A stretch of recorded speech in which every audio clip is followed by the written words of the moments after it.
Hello दोस्तों, नमस्कार। स्वागत है आप सभी का एक नए वीडियो में। इस वीडियो में हम लोग जूनियर सुपर टेट हिंदी भाषा के लिए प्रैक्टिस सेट 27 देखेंगे।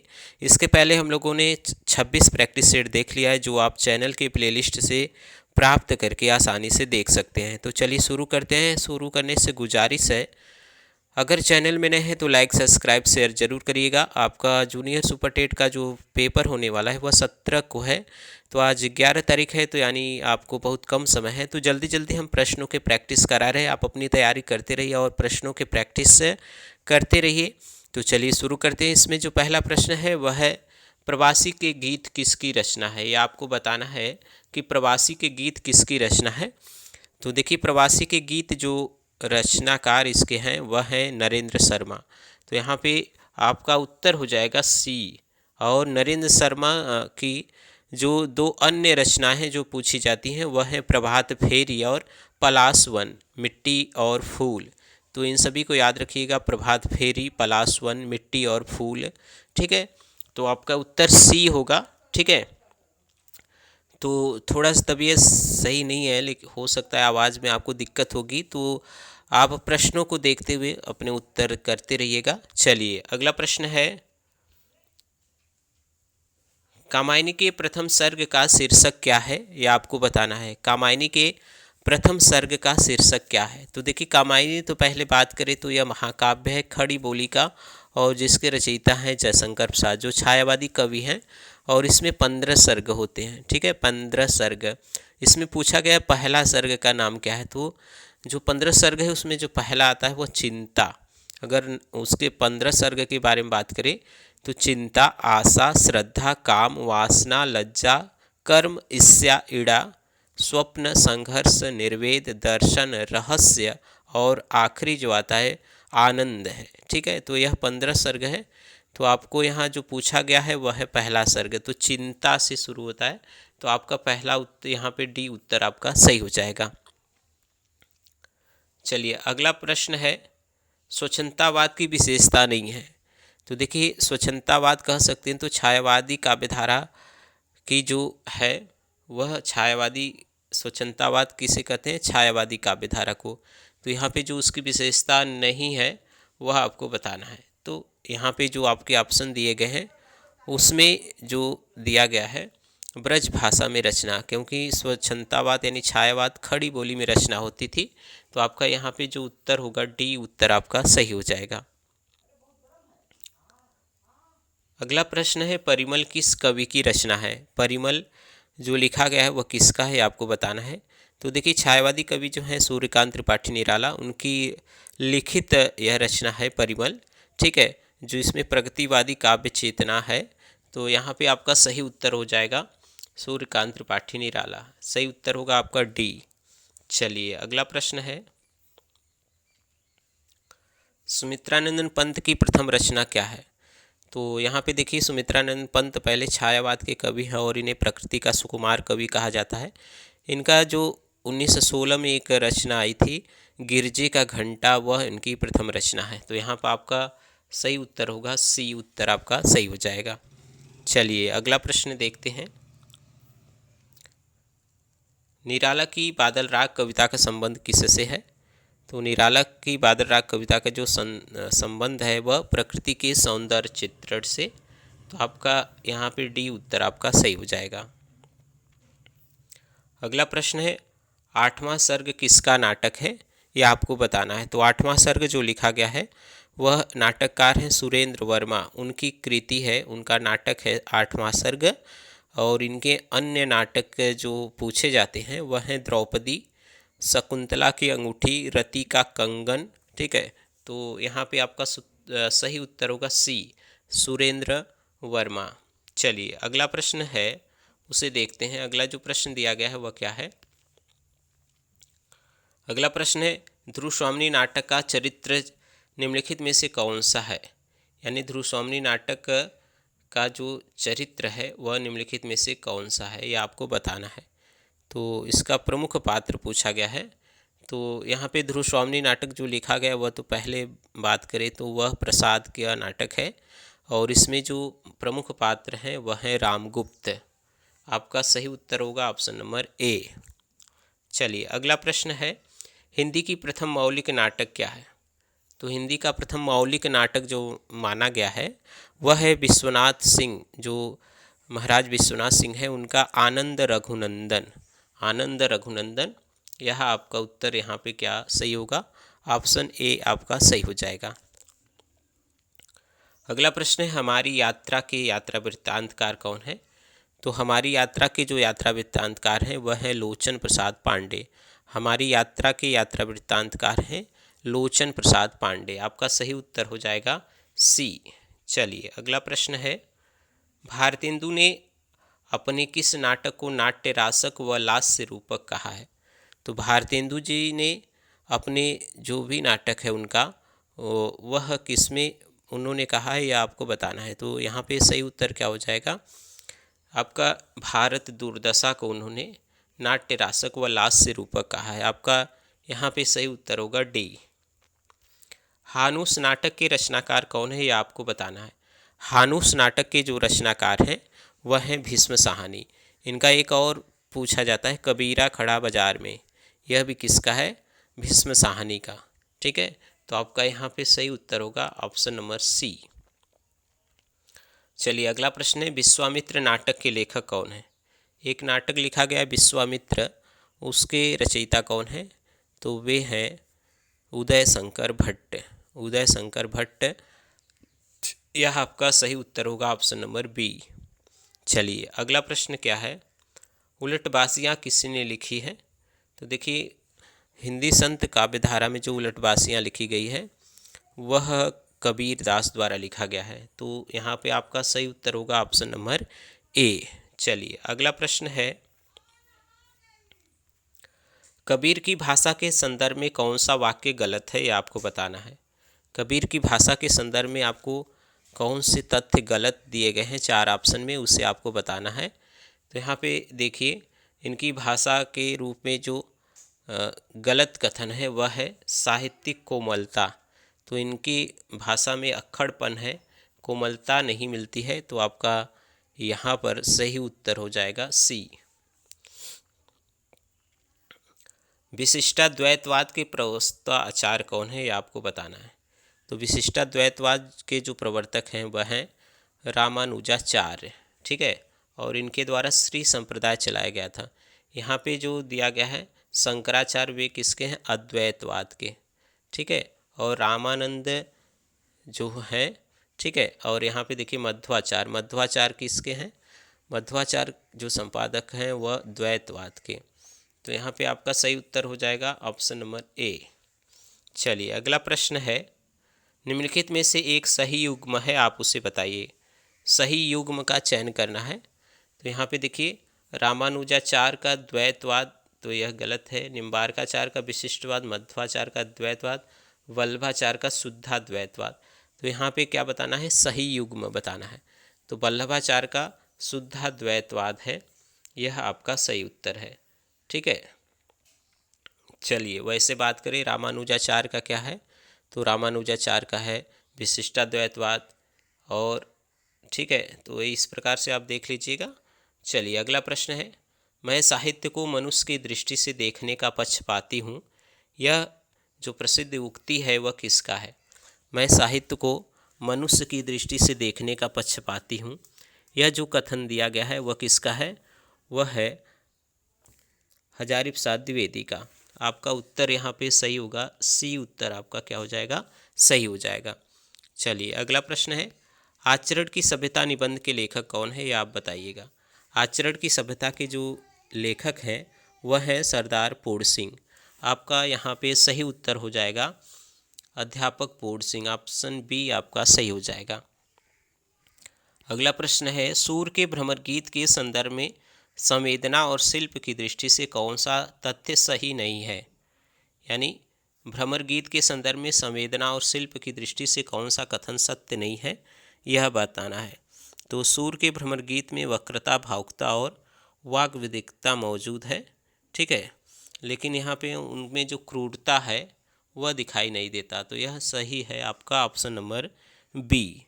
चलिए अगला प्रश्न है, निम्नलिखित में से कौन कृष्ण भक्ति काव्य का कवि नहीं है?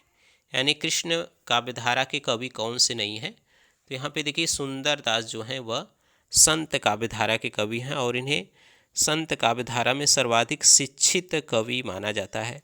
आपका सही उत्तर होगा डी। अगला प्रश्न है ध्रुव चरित के रचयिता कौन है, यह आपको बताना है। ध्रुव चरित के रचयिता कौन है यह आप बताइएगा। तो यह नरोत्तम दास द्वारा लिखा गया है ध्रुव चरित। आपका सही उत्तर हो जाएगा ऑप्शन नंबर सी। चलिए अगला प्रश्न है 84 वैष्णव की वार्ता का संबंध किस संप्रदाय से है? तो 84 वैष्णव की वार्ता का जो संबंध है वह संबंध है वल्लभ संप्रदाय से। आपका यहाँ पे सही उत्तर हो जाएगा इस प्रकार से, यहाँ पे डी उत्तर आपका सही हो जाएगा। अगला प्रश्न है तुलसी की भक्ति किस प्रकार की है? तो तुलसी की जो भक्ति है वह दास से भाव की है। सही उत्तर आपका होगा डी। सूरदास का संख्य भाव का, मीराबाई का माधुर्य भाव की भक्ति है। तो इसे भी आप ध्यान रखिएगा, ऐसे भी प्रश्न पूछे जाते हैं। चलिए अब देखते हैं अगले प्रश्न को। अगला जो आपका प्रश्न दिया गया है वह क्या है? यह है कि अवधी एवं ब्रजभाषा दोनों में रचना करने वाले कवि कौन से हैं? तो अवधी और ब्रजभाषा दोनों में जो रचना करने वाले कवि हैं वे हैं यहाँ पे तुलसीदास। ठीक है, क्योंकि तुलसीदास की जो रचना है वह ब्रज और अवधी में दोनों में है। तो यहाँ पे आपके उत्तर सही होंगे बी। सूरदास केवल ब्रज में लिखे हैं, घनानंद भी ब्रज में लिखे हैं, लेकिन दोनों में लिखे हैं तुलसीदास। सही उत्तर होगा आपका बी। चलिए अगला प्रश्न है रामचरितमानस किस भाषा में लिखी गई रचना है? तो रामचरितमानस जो तुलसीदास का एक महाकाव्य है वह अवधी भाषा में लिखा गया है। यह आपका उत्तर यहाँ पे सी सही हो जाएगा।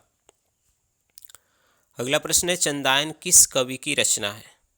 चंदायन किस कवि की रचना है ये आपको बताना है। आपके उत्तर दिए गए हैं ऑप्शन में, आपको सही उत्तर बताना है। तो चंदायन जो है वह मुल्ला दाऊद की कृति है जो अवधी भाषा में लिखा गया है।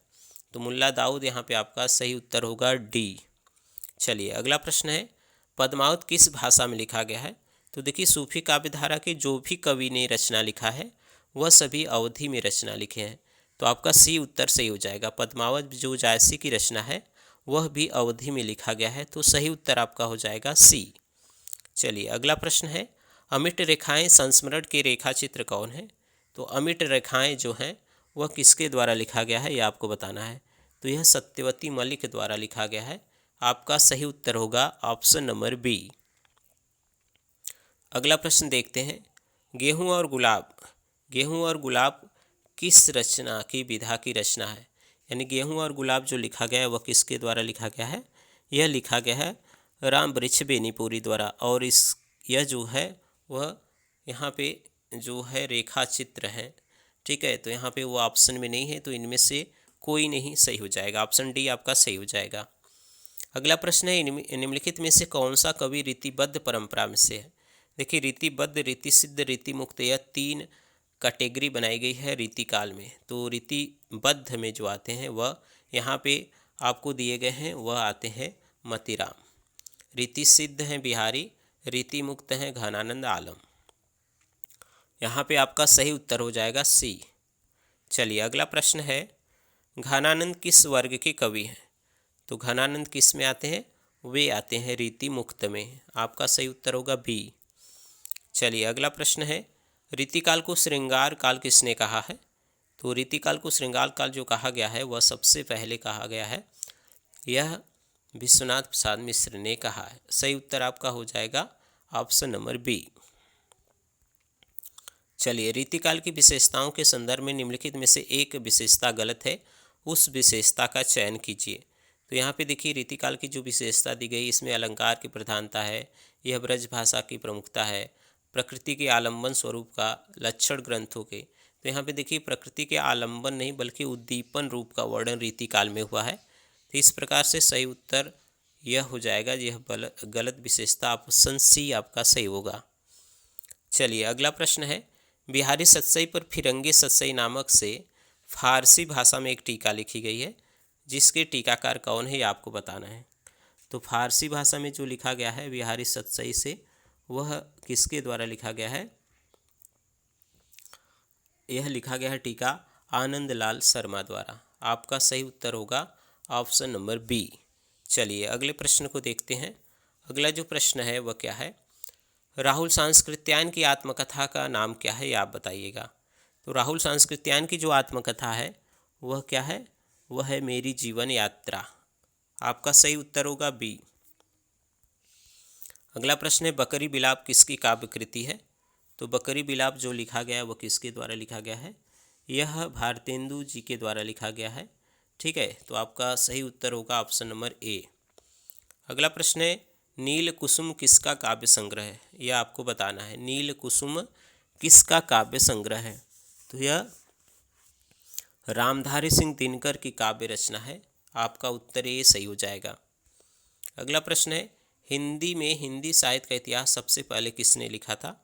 देखिए हिंदी में पूछा है, हिंदी में हिंदी साहित्य का इतिहास, तो हिंदी भाषा में सबसे पहले जो लिखा गया था वह लिखा गया था किसके द्वारा, शिव सिंह सेंगर द्वारा। आपका सही उत्तर होगा बी।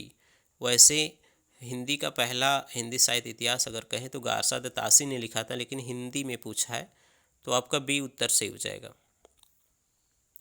हिंदी साहित्य का पहला इतिहास किस भाषा में लिखा गया था, तो गारसा दत्तासी द्वारा फ्रेंच भाषा में लिखा गया है।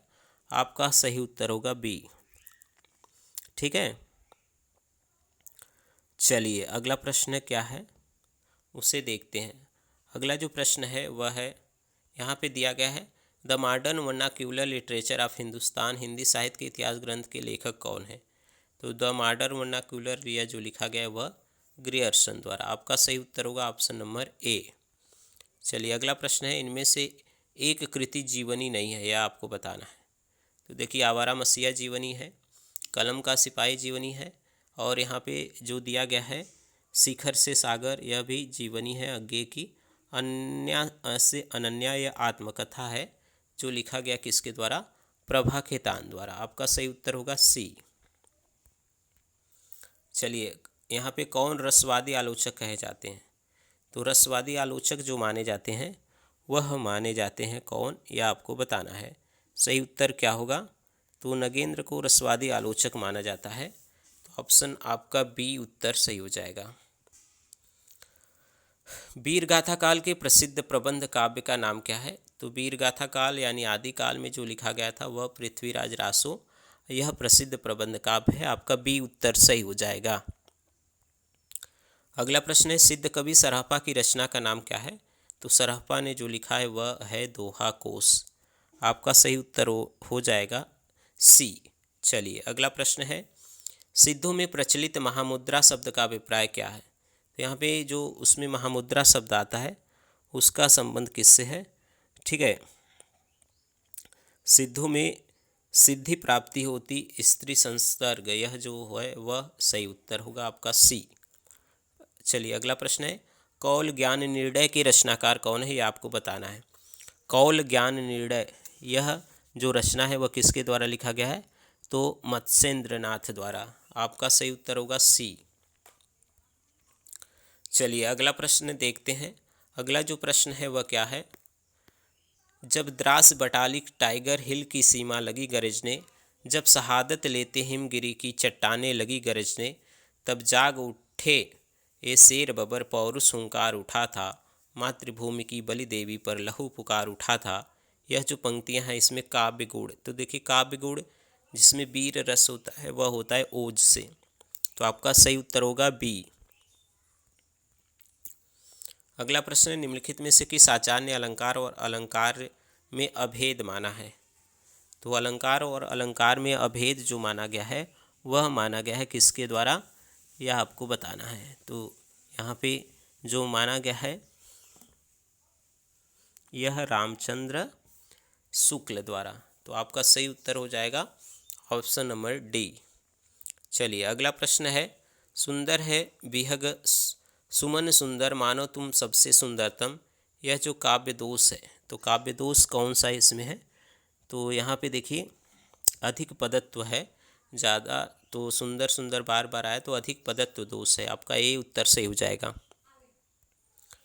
हिंदी में अकविता का प्रवर्तन किसे माना जाता है, जो अकविता आई थी उसके प्रवर्तक कौन है, तो जगदीश चतुर्वेदी हैं। आपका सही उत्तर हो जाएगा ऑप्शन नंबर सी। अगला प्रश्न है, नए इलाके में किसकी काव्य कृति है, तो नए इलाके में जो काव्य कृति है वह अरुण कमल की है और इस पर ही इन्हें साहित्य अकादमी पुरस्कार प्राप्त हुआ था। ठीक है, चलिए अगला प्रश्न क्या है उसे देखते हैं। निम्नलिखित में से कौन सा काव्य संग्रह सच्चिदानंद हीरानंद वात्स्यायन अज्ञे का नहीं है। यहाँ पे देखिए, हरी घास पे छड़ भर अरि और करुणा प्रभा में, आंगन के पार द्वार तो है लेकिन यहाँ पे सीढ़ियों पर धूप, सीढ़ियों पर धूप यह जो है वह रघुवीर सहाय की है। तो आपका यहाँ पे सही उत्तर होगा सी। चलिए अगला प्रश्न है, निम्नलिखित में से कौन सा काव्य संग्रह सच्चिदानंद हीरानंद अज्ञे का नहीं है। फिर से आपको बताना है अज्ञे की रचना कौन सी नहीं है। तो यहाँ पे हरी घास पे छड़ भर उनका है, इंद्रधनुष रौदे हुए है, इत्यलम है, लेकिन भूरी भूरी खाक धूल, यह जो लिखा गया है वह किसके द्वारा, यह मुक्ति बोध द्वारा। तो आपका सही उत्तर होगा बी। चलिए अगला प्रश्न है, निम्नलिखित में से किसका संबंध रामधारी दिनकर से है, यह बताना है। कामाध्यात्म की समस्या, पौराणिक प्रसंग में भारत चीन युद्ध का युगीन संदर्भ, युद्ध दर्शन और सुधारवाद। तो यहाँ पे देखिए, सुधारवाद का जो संबंध है वह दिनकर से नहीं है। बाकी कामाध्यात्म की समस्या उन्होंने किस में दिखाया है, उर्वशी में। पौराणिक प्रसंग में भारत चीन युद्ध का संदर्भ उन्होंने दिखाया है परशुराम की प्रतीक्षा में। युद्ध दर्शन उन्होंने बताया है कुरुक्षेत्र रचना में, लेकिन सुधारवाद नहीं है। तो यहाँ पे 4 वाला तो नहीं है, तो जिसमें यह 1 2 3 या आपका बी उत्तर सही हो जाएगा। प्रेमचंद की कहानी ईदगाह में हामिद की दादी का नाम क्या था, यह आपको बताना है। तो हामिद की दादी जो प्रेमचंद की प्रसिद्ध कहानी है वह, उसमें जो हामिद की दादी हैं वह अमीना है। आपका सी उत्तर यहाँ पे सही होगा। चलिए अगला प्रश्न है, निम्नलिखित में से कौन सी कहानी चंद्रधर शर्मा गुलेरी कृत नहीं है। तो देखिए, गुलेरी जी की 3 कहानियाँ बड़ा प्रसिद्ध हैं। उसने कहा था सुकमा जीवन बुद्धू का काटा, लेकिन 11 वर्ष का समय यह किसका है, यह रामचंद्र शुक्ल का है। तो सी उत्तर आपका सही हो जाएगा। चलिए अगला प्रश्न है, जैनेन्द्र कुमार द्वारा रचित कौन सा कहानी संग्रह नहीं है। तो जैनेन्द्र कुमार का जो कहानी संग्रह यहाँ पे नहीं है वह आपको बताना है। तो यहाँ पे देखिए, जैनेन्द्र कुमार का जो कहानी संग्रह नहीं है वह है इंसान के खंडहर। यह किसका है, मोहन राकेश का। आपका उत्तर ए सही होगा, लेकिन यह तीनों किसका है, जैनेन्द्र का। चलिए अगला प्रश्न है, बुद्धू का काटा कहानी के लेखक कौन है। तो अभी यह चर्चा किया गया था, बुद्धू का काटा है गुलेरी जी का है। आपका उत्तर बी उत्तर सही होगा। चलिए अगला प्रश्न है, दुलाई वाली किस विधा की रचना है। तो दुलाई वाली है कहानी, यह राजेंद्र बाला घोष का लिखा गया है क्या, कहानी बंग महिला। आपका उत्तर ए सही होगा। चलिए अगला प्रश्न देखते हैं, रंग में भंग नामक काव्य कृति के रचयिता कौन है। तो रंग में भंग जो लिखा गया है वह किसके द्वारा, यह लिखा गया है मैथिली शरण गुप्त द्वारा, और यह राष्ट्र कवि हैं। तो आपका सी उत्तर सही हो जाएगा। द्विवेदी युगीन साहित्य में किस प्रवृत्ति की प्रमुखता नहीं है। तो देखिए, द्विवेदी युगीन साहित्य में जो किस साहित्य की विशेषता नहीं है यह आपको बताना है। तो काव्यात्मकता की प्रवृत्ति नहीं है। तो आपका बी उत्तर सही हो जाएगा। अगला प्रश्न है, अमृतलाल नागर ने अपने किस उपन्यास में दहेज समस्या की ओर संकेत किया है। तो यह बताना है कि अमृतलाल नागर का जो उपन्यास है वह कौन सा है जिसमें दहेज समस्या का संकेत किया गया है। तो वह अग्निगर्भा है। आपका सही उत्तर होगा सी। जैनेन्द्र कुमार ने किस उपन्यास पर फीचर फिल्म बनी है, यानी जैनेन्द्र कुमार का कौन सा उपन्यास है जिस पर फिल्म बनी है। तो वह है त्यागपत्र, जिसकी प्रसिद्ध पात्रा है मृणाल। तो आपका सही उत्तर क्या होगा, यह हो जाएगा आपका बी उत्तर सही हो जाएगा। अगला प्रश्न है, मृणाल किस उपन्यास के स्त्री चरित्र का नाम है। तो अभी बताया गया त्यागपत्र जो जैनेन्द्र का है उसमें प्रमुख पात्र है मृणाल। आपका सी उत्तर सही हो जाएगा। मैलांचल में किस गांव की जीवन गाथा है, ये आपको बताना है। तो मैलांचल जो लिखा गया है वो किसके द्वारा, रेणु द्वारा। तो इसमें किस गांव की कथा है आपको बताना है। तो इसमें मेरीगंज गांव की कथा है। आपका उत्तर ए सही हो जाएगा। चलिए अगला प्रश्न है, निम्नलिखित में से कौन सा उपन्यास यशपाल द्वारा रचित नहीं है। तो यशपाल की रचना कौन सी नहीं है, यहाँ पे दिया गया है।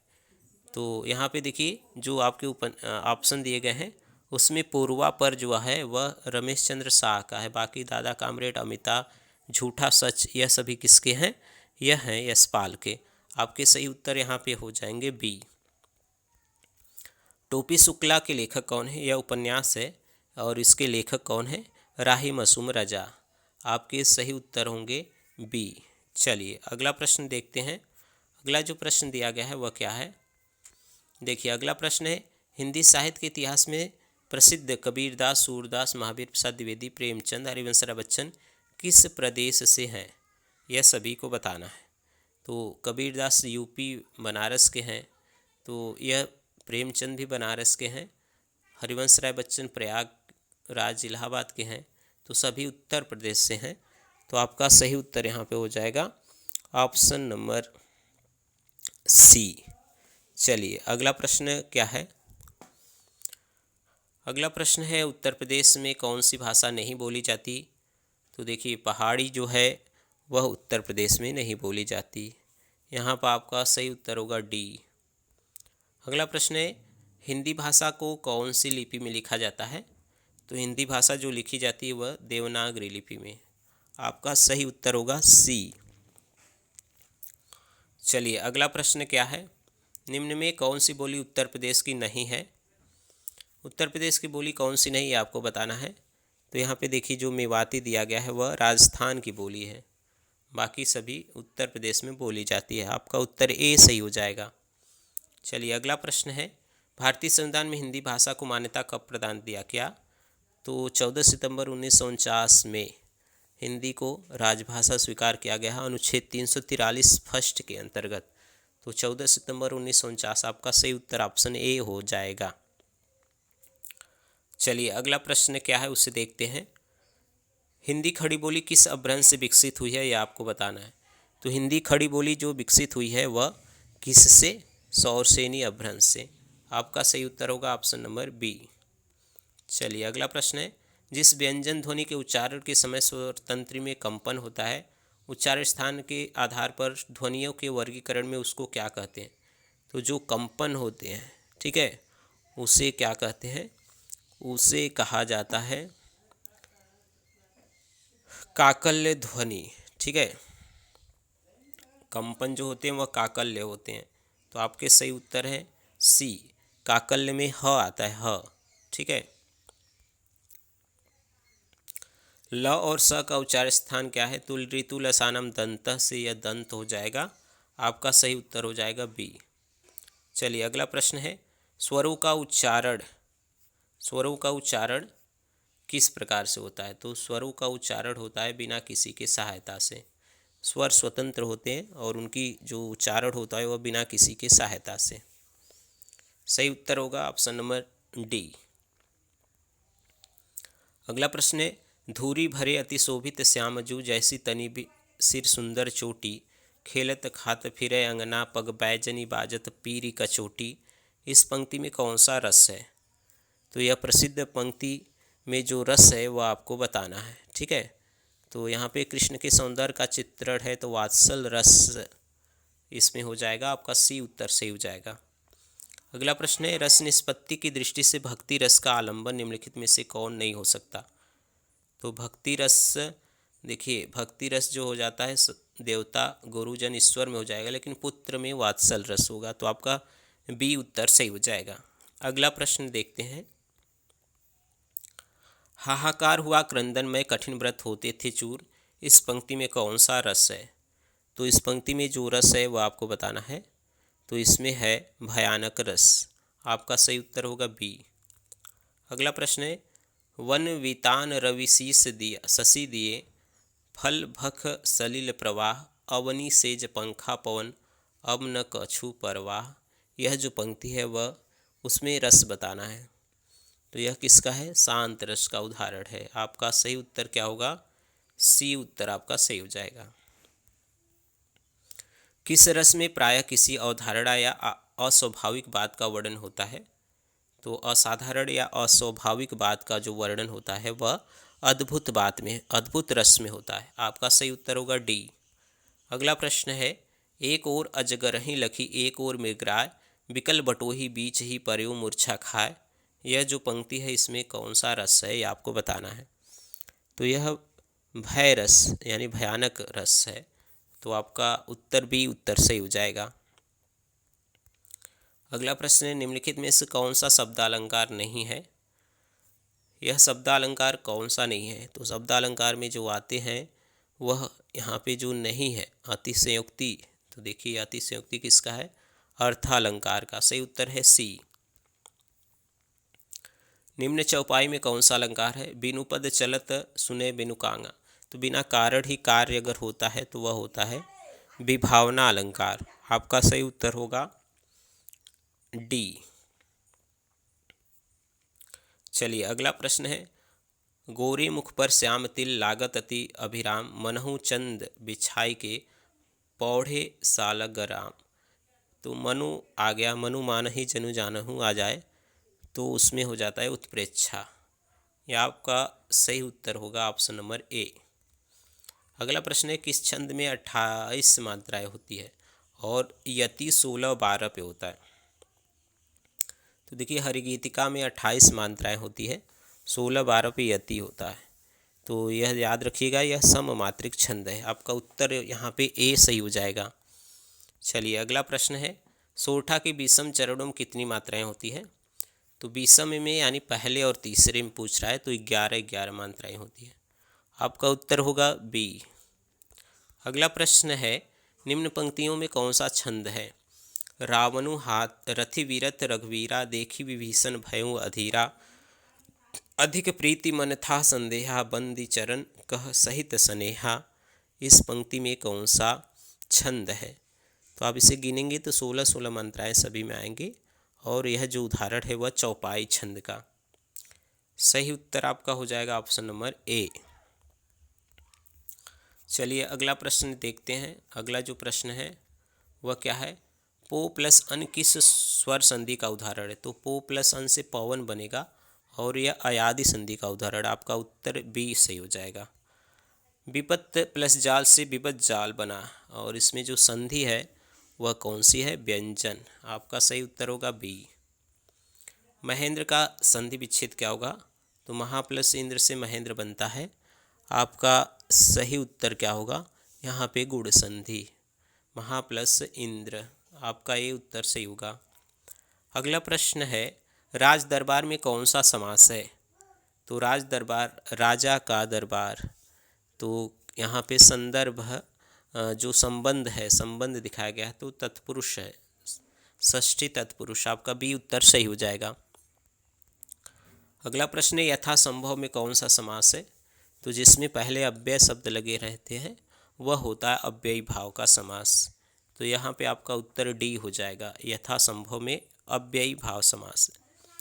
चिराग तले अंधेरा, इस लोकोक्ति का उपयुक्त अर्थ क्या है। तो निकट के दोष को न देख पाना, यह होता है चिराग तले अंधेरा। आपका डी उत्तर यहाँ पे सही हो जाएगा। चलिए अगला प्रश्न है, आसमान से गिरा खजूर पर अटका, इस लोकोक्ति का उपयुक्त अर्थ क्या है। तो आसमान से गिरा खजूर पर लटका, यह क्या है, एक नई मुसीबत में पड़ना। आपका सही उत्तर होगा, आपका बी उत्तर सही हो जाएगा। चलिए अगला प्रश्न है, किनारे लगना मुहावरे का उपयुक्त अर्थ क्या है।